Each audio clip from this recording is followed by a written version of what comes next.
This question came from Kira, who at age 4.5 wanted to build a billion-story building. Actually, it came from Kira's dad, who wanted to help Kira appreciate how big and difficult such a project would be.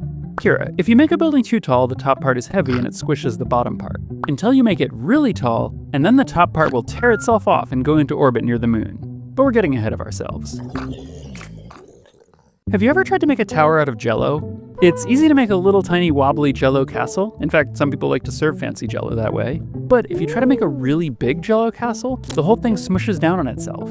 The same thing happens with buildings eventually. The buildings we make are strong. The tallest are almost 1 kilometer tall, and we could probably make buildings 2 or even 3 kilometers tall if we wanted, and they would still be able to stand up under their own weight.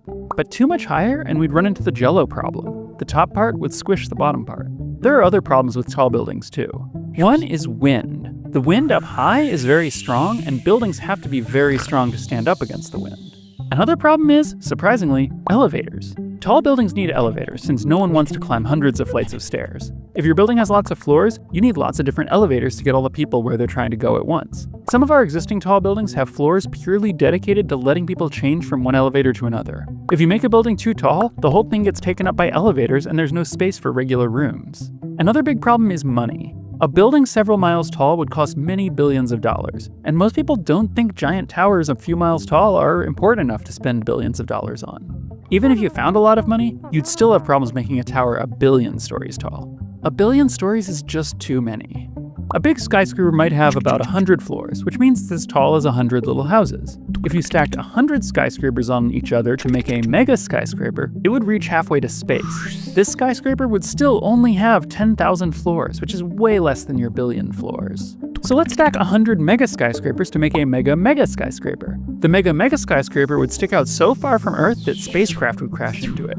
Some, like the International Space Station, could steer around it, but space is full of broken satellites and pieces of junk all flying around at random, some of which will eventually smash into your mega skyscraper at very high speeds. And anyway, a mega skyscraper is only 1 million floors high. That's still a lot smaller than the billion that you want. So let's stack up 100 mega skyscrapers to make a mega skyscraper. The mega skyscraper would be so tall that the top of it would just barely brush against the moon. And it would introduce a new problem: centrifugal forces. Just like how a swing carousel throws you outward, anything spinning in sync with the Earth's equator is thrown outward. On the surface, objects literally weigh about 0.5% less at the Earth's equator than at the poles. The farther out you go, the weaker Earth's gravity gets and the stronger the centrifugal force is. The effects are equal at just over 1/10 of the way to the moon. If you build a skyscraper this tall, you could launch a geostationary satellite just by letting go of it out the window.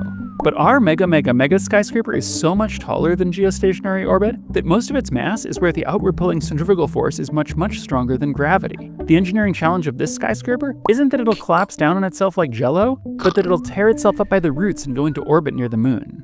And it still wouldn't be 1 billion stories. To get there, we'd have to stack 10 mega skyscrapers on top of each other to make one Kira skyscraper. At the top, the Kira skyscraper would be going faster than the speed with which the solar system orbits the Milky Way. And if you timed things right, you could launch a satellite with almost enough velocity to leave our galaxy just by letting go of it out your window. Suffice it to say, the Kira skyscraper would be pretty close to impossible to build, and any loose pieces would fly off and get strewn throughout the galaxy. But the view from the roof would be incredible.